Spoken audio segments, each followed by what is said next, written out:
তিনি বলছেন যে আমি ইউসুফ আলাইহিস সালাম নিজেকে নির্দোষ মনে করি না, কেননা নিশ্চয় মানুষের নফস খারাপ কাজের নির্দেশ দিয়েই থাকে।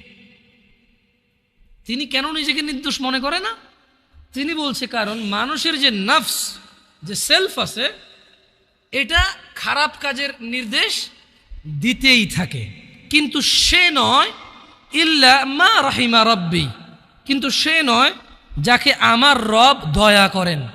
তার মানে এই পৃথিবীতে ইউসুফ আলাইহিস সালাম বলতে চাচ্ছেন যে আমি নিজেকে নির্দোষ মনে করি না, তবে ওই লোকটা যাকে আমার রব দয়া করছে, নিশ্চয়ই আমার রব অতীব ক্ষমাশীল।